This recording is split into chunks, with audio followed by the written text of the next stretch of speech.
was that you guys were in TCF last year. Like, we were literally physically divided. Yeah, like it was us and them, and I hated that. Yeah. And it was usually like me and Kieran and Nate from TNE, and then like Mike and Abe and Andy from the Dark Cloud side.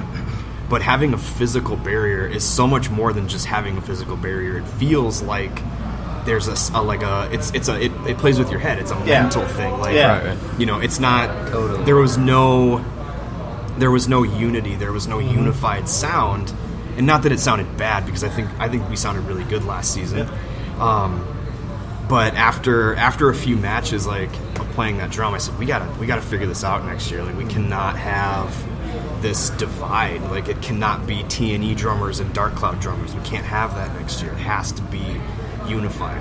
And literally, like, we're in the dead center of the Wonderwall. You got to stand next to each other. We got to lead everybody. Yeah, it's not about just like one supporter group. That was the first pillar, like the first foundational pillar that Andy and I discussed back in January. Thunderwall needs to be for everyone. It's not about, are you a Dark Cloud, or are you True North Elite, or are you a Red Loon? When you're on the wall, you're just Thunderwall. That's what it should be. That's what it should be. Yep. And the other point is that it's not even about us. It's about the boys on the pitch, right? So that's why, like, if you go on our website, mnthunderwall.com, like, the motto is "Remember the Crest," and that helps us stay humble. Like, remember that. For a lot of us, because there are some pro drummers in our section. I've got, me and Nate are both drummers in the scene. Andy, Mike, Megan. We have drummers. I don't want to say real drummers, because that's not the right way to say it. But drummers who are more active in the Twin Cities than just playing on the wall. Yeah. And so that helps us. It's a reminder that this is not a concert. It's not a show. People here are not here to see us play drums. Yeah. They're here because they need us. We're here because they need us to provide this pulse. And, I have to say, so there's been 2 games at Allianz. Home opener, I sat in my normal seats. And then now this last game against LA, I was in the Wonderwall. I have to say that having the pulse all together and just right there embedded in the Wonderwall, is so cool, because the thing that drove me nuts about last season, and even 2017, was the MNUFC chant. Being away from the Wonderwall, you start hearing it kind of dissipate and get all bizarre, wonky, and everybody's, somebody in section 112 is on M, and the Wonderwall's on C. Yeah. And so it's interesting to be able to have that pulse, to have that. Obviously there's still going to be a delay because of the way sound works, it's simple physics, right? It's phasing. We all know that. But it's still to have that beat where it's like people at least closer to you are understanding where the wall is, and so it kind of funnels out a little bit. That's what we're hoping for. Yeah. It's a cool thing to be a part of too, because I feel like when you're up, you're not really watching the game. You're watching the groups and the community that you're so a part of. Sure. And you're trying to be in tune with them, because you're trying to be that extra momentum for the team. Yeah. So you're not necessarily actually really watching the game like everybody else is. No. And so, like, there's so many times where, like, I'll watch the game the same night after just being at the game. Right. Because I don't remember what happened. Because I'm just trying to make sure that, like, we're keeping things moving, like, in the stands, and, like, especially keeping you that and I, energy. Yeah, as leaders, you got to do that. Even the home opener, I didn't even get to play. There's tons of people like that are doing that stuff, though. Yeah, like thankless the capos, sort of, like, we pay for season tickets and we're here for the team in this other sort of way. Right. That's what it's really about, though. Like, at the end of the day, you guys are like a bridge. That's what I like about it. You guys are a bridge of all the supporters groups. Coming together to do one thing to help out the Wonderwall. And that's fantastic. Yeah. If it had been anything else, it would have just been a Dark Clouds thing or a TNE thing. Right. I don't think it would work. And that doesn't work for a new stadium either. No, it doesn't. For, like, getting that culture or continuing that culture. It's like the culture's already there, but, like, and also pushing it forward. There's so many pivotal people across all of the supporters groups that there are. If I would have just kept it in True North Elite, I would have never gotten anywhere. Just like if Andy would have kept it in Dark Clouds, he would have never gotten anywhere. It took the two of us meeting to create this, and it's just it's a beautiful analogy for United in general, and like kind of the philosophy of like how we feel about unifying the Wonderwall, for the team, and bringing not even just the team, but like bringing Minnesota together to cheer the team on. It's like it's a perfect analogy for that, and that's why we love it so much. I love it because it's a base for the whole, all the things that the Wonderwall does and everything that we have. Moot point here. We have a feather bowling. Feather bowling. There are some middle-aged people playing feather bowling. They're getting very into it, and it's not exciting. Well, it's noon now, so that's fine. They can be drinking and getting into it. That's fine. I sure hope that they can be drinking by noon because I'm 3 beers deep. Yeah, that's right. So guys, I want to thank you again for coming out. We appreciate it. You guys telling us about this place. Again, we're always looking for great brews to go to, and this place has been fantastic.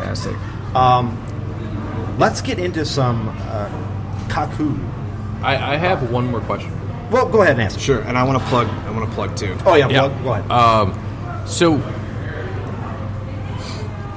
are you looking for more drummers? Yes. Or always. Um, Are you looking for more types of drums, or are you sticking to the bass drum? So, the bass drum is been a lot of obviously thought, the loudest. Right.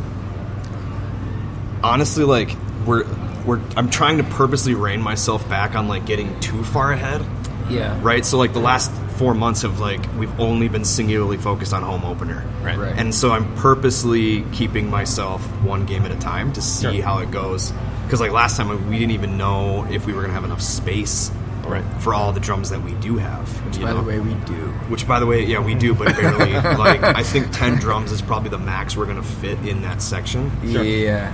But I don't know what's going to happen, honestly. Like, that's kind of the... I know that I can say this much, that Rob and I have ideas, but, I mean, and that goes across the board, like, even with, like, Andy and like Abe and everybody across the board being involved in that. Everybody's got ideas. Yeah. So I mean, this is... we're 2 games in, Right.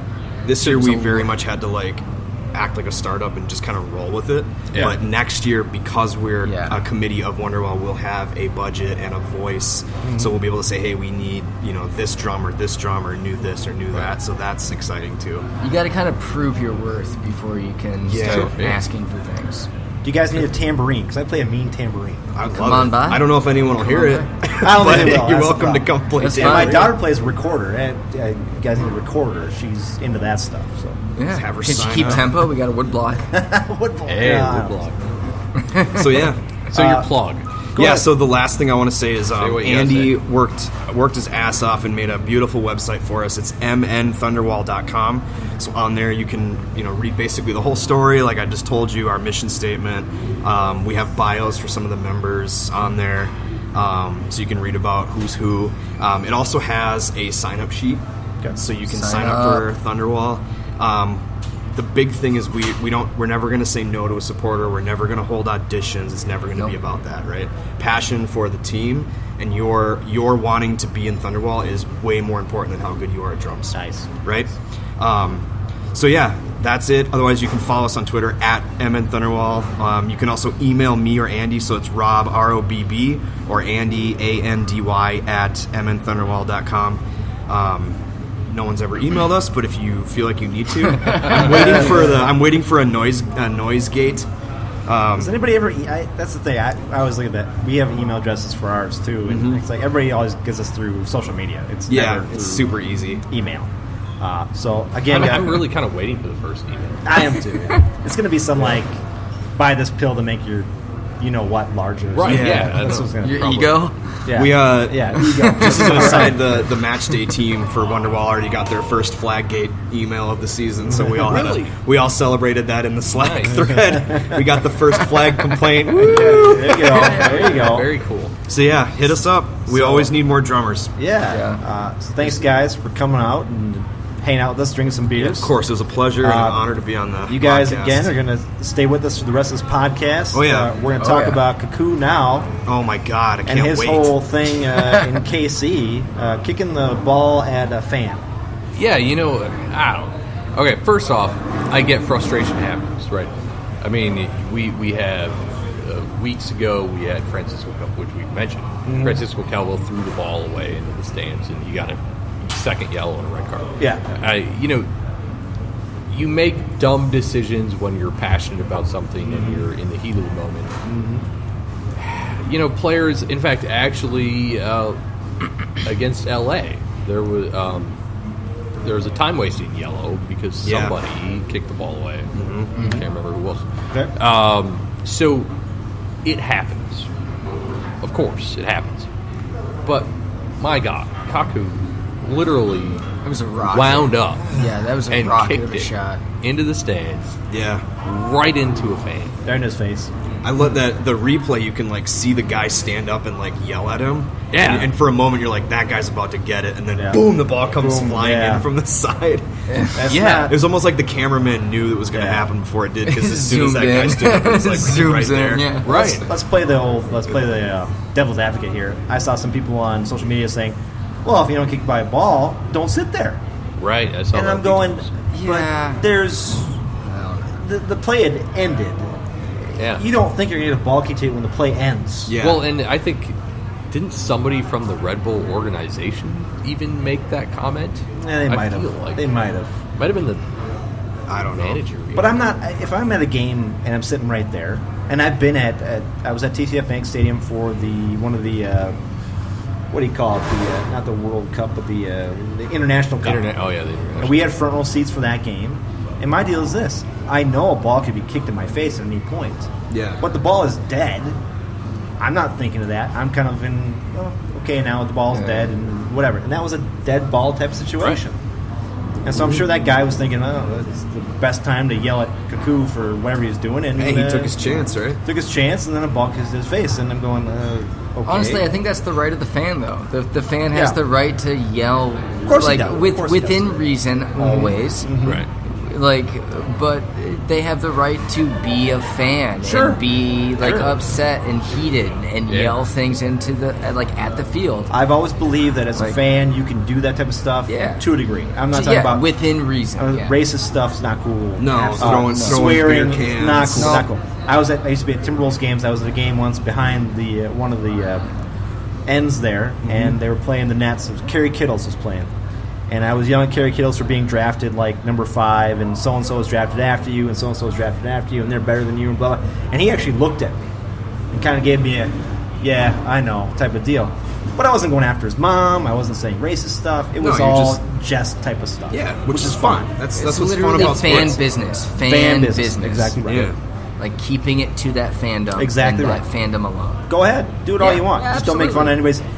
Another thing, family things, wives, kids. Keep that stuff out Off of it. the table. No, that's What's going that's on the uncalled field, for. on the pitch, is totally fine. Like Nate said, fan business. Yeah, Yep. yeah. And obviously we business. don't know even what that fan said. We don't Not know. that- Yeah, We'll exactly. never know Not that it exactly matters. what happened. Probably, but he rightfully was punished with red card. But the question is, he ended up getting 2 more games over top of that. I think that's fair. Okay, is that fair? So, Rob, you That's think it's reasonable. fair? I think it's. I think I'm going to be the guy on the other side of this physical line between the two of us, the barrier between these two tables. And I would say that, it's fair to the player, but then if that happens on the other side of the conversation with the fan, Yes. then it's not fair, because then fans get, if a fan does something comparable to what a player's doing, Yep.